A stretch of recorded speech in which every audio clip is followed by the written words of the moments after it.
Alors, lundi 31 janvier, une semaine après le drame, ça a été donc une semaine riche en événements, puisqu'il y a eu une grande solidarité pour la marche en hommage à Ryan. Et derrière, il y a eu une grande mobilisation pour cette manifestation qui a eu lieu le lendemain, le mercredi après-midi, en face de la mairie. Euh, vous avez été à l'initiative de cette marche et de cette mobilisation. Si vous deviez nous en faire une petite synthèse, qu'est-ce que vous pourriez nous dire sur cette semaine qui s'est passée? Alors, cette semaine, elle a été très chargée. Donc, comme vous l'avez dit, mardi, la marche silencieuse, qui a été suivie par beaucoup de personnes. Donc, beaucoup de personnes qui ont fait preuve de solidarité, pas seulement dans le quartier, mais dans la ville, à l'extérieur de la ville aussi, puisqu'on a vu des gens de Marseille, du Var qui sont arrivés apporter le soutien à la famille. Le lendemain, il y a eu le jour des revendications, donc devant la mairie annexe, où là, je pense qu'il y a des personnes qui ont fait des comptes rendus. Donc ce qui nous a été promis, c'est que dans la quinzaine, il allait y avoir des études qui allaient se faire par rapport à ce boulevard, à la dangerosité de cette avenue, et qu'on allait avoir des propositions. Donc mercredi 9 février, donc ça a été orchestré par la mairie annexe, donc Madame Terme, Monsieur Paoli, Monsieur Boudon et Monsieur Gend. Je suppose que dans 15, enfin maintenant dans une dizaine de jours, ces personnes seront présentes. Donc on appelle le reste de la population à rester mobilisée, à revenir donc le 9 février pour écouter un peu ce qui va nous être proposé.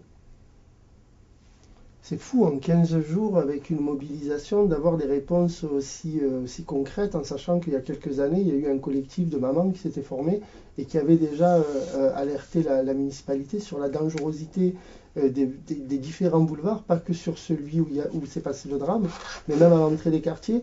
Et elles ont reçu une fin de non-recevoir. Et là, en fait, en voyant qu'avec une mobilisation d'habitants, il y a des réponses concrètes qui sont apportées. Oui, Du oui. coup, j'ai l'impression que justement, c'est par la mobilisation que vous Oui. pourrez obtenir des résultats concrets. Comme quoi, voilà, l'union, comme on dit, l'union fait la force.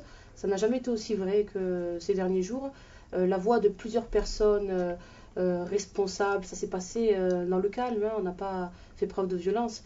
Donc la voix de plusieurs personnes est entendue. Et par rapport à nos élus, c'est quelque chose que je pense qui craignent un peu cette espèce d'union, ce rassemblement, la cohésion dont on peut faire preuve. Je pense que c'est à la rigueur beaucoup plus euh, c'est beaucoup plus percutant, enfin, pas percutant, mais ça a plus de force de cette union que la violence ou le fait de casser ou de râler dans son coin.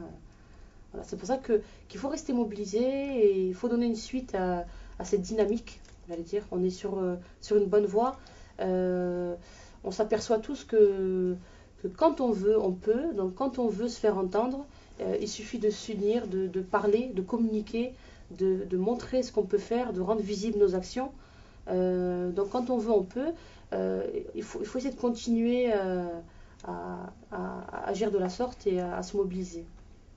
Puis moi, heureusement que vous êtes là pour vous mobiliser, parce que j'aimerais qu'on ait une pensée pour les parents Ouais. qui sont pris dans la douleur et qui, voilà, ça aurait été difficile pour eux de, mais enfin, même moi, les mots me manquent, mais voilà, je pense que c'est important de se souvenir de d'où est partie toute cette dynamique et qu'elle prend quand même sa source dans un drame. Et justement, pour que ce qui s'est passé enfin, n'ait pas été en vain, quoi.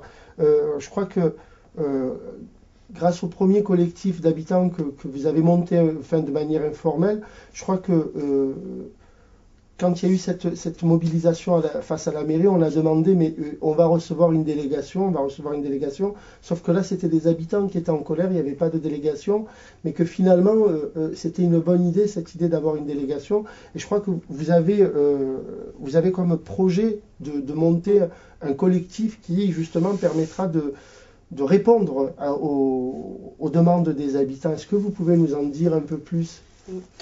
C'est vrai qu'on a mis du temps, à réagir, mais quelque part, bon, mieux vaut tard que jamais. Le drame qui est arrivé, il aura au moins servi à ça, voilà. À nous faire prendre conscience à tous, à toutes et à tous, qu'on a subi pendant trop longtemps. Il faut qu'on soit conscient qu'on est des acteurs quand même de la vie, de la vie du quartier. On est des acteurs. En tant qu'acteurs, il faut participer. Il faut qu'on soit au courant de ce qui se passe. Il faut que nos jeunes soient impliqués dans ce quartier. Il ne faut pas non plus que toute la population s'échappe à aller chercher d'autres animations en centre-ville ou ailleurs. C'est pour ça que le collectif, il est ouvert à tous.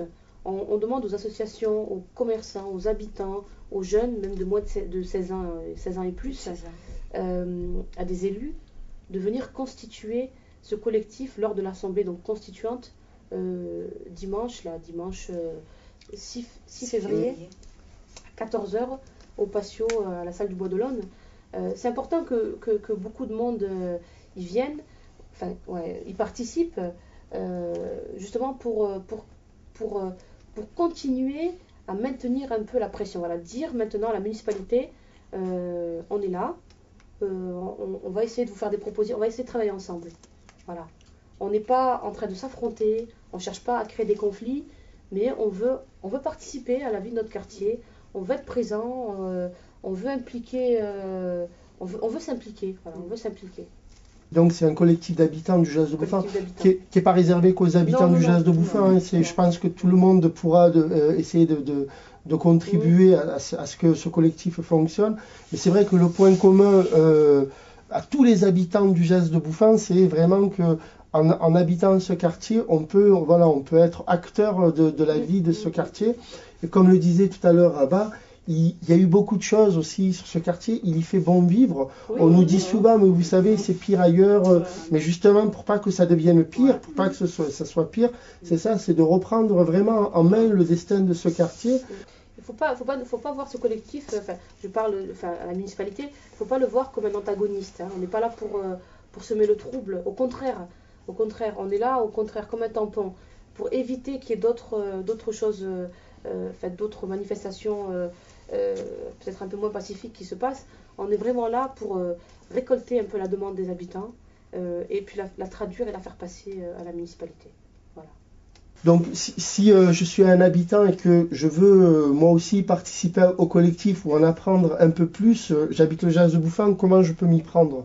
Alors, si vous aussi vous êtes habitant du Jas et que vous voulez vous mobiliser pour le quartier et que vous voulez être acteur donc du collectif, pour l'instant on vous donne les coordonnées d'Anonymal, donc c'est le 04 42 64 59 75. Pour avoir plus d'infos par rapport à l'assemblée constituante de ce dimanche, au patio du Bois de l'Aune, dimanche 6 février à 14 h, pour l'assemblée constituante du collectif. Donc venez en famille, venez dirigeants associatifs, élus, habitants du quartier, papa, maman, venez jeunes de plus de 16 ans, venez nombreux, on compte sur vous. Il ne faut pas baisser les bras, c'est pas le moment de s'essouffler. Il faut continuer à surfer un peu sur cette vague de mobilisation. Je sais que ça met la pression, mais il faut continuer à rester mobilisé pour obtenir et faire valoir nos droits. Vous aurez aussi l'occasion de faire passer vos messages sur l'adresse mail du collectif, à l'adresse qui s'affiche justement en ce moment sur le bandeau du site.